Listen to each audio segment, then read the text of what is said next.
Welcome back to Inside Indiana Business. We are in Northwest Indiana with an eye to Central Indiana this week, where superstar Taylor Swift is center stage at Lucas Oil Stadium in downtown Indianapolis. Are you ready for it? Central Indiana businesses cashing in big time on Swift's star power. For a closer look, we send it back to the studio and Mary Rachel Redmond.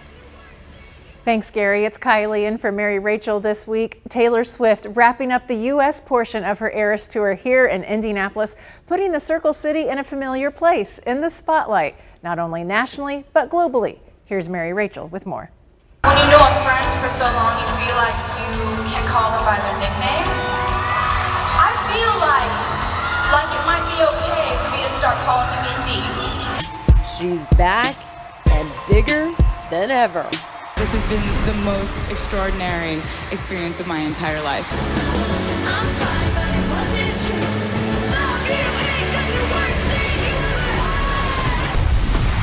Welcome to the Eras Tour. We could not be more excited to welcome the world for the last concert of this tour, and for us to be the end, and to see what the artist says from the stage and how she categorizes our city. We know this is the 9th time she's been to Indy. We've seen her grown up here. We've seen her address and sing to and perform for National FFA when she was 18.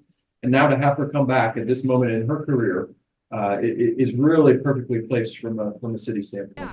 Taylor Swift is the hottest ticket on the planet.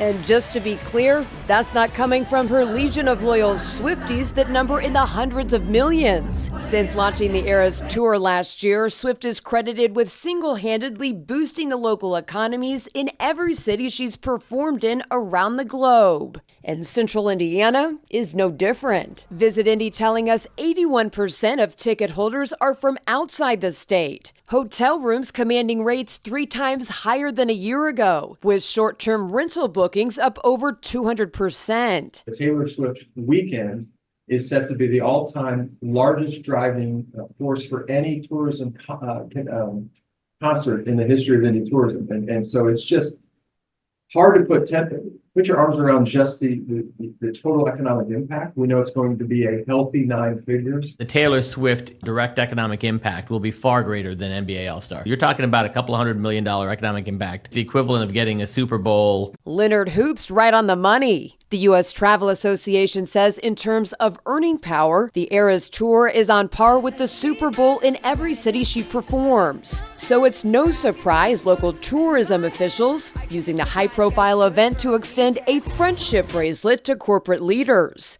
Many of them are C-suite executives, individuals who have the authority to decide where conventions and major sporting events will take place. And so we hope that they will come to Indy, have a positive experience, and leave knowing that we can host these large, very complex events, and that they see us in a new light.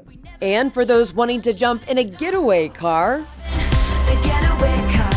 more than a dozen businesses hosting events so Swifties have a chance to become suburban legends, or just feel like they're 22. There's this huge economic potential for the city of Beech Grove, and if people come and spend just $1 here in our city, I think it's a win-win. We know these 200,000 visitors will generate a healthy 9 figures in economic impact, and will add to an already record-setting year for Indy tourism and put a lot of new eyes on Indy and a lot of new feet into our city.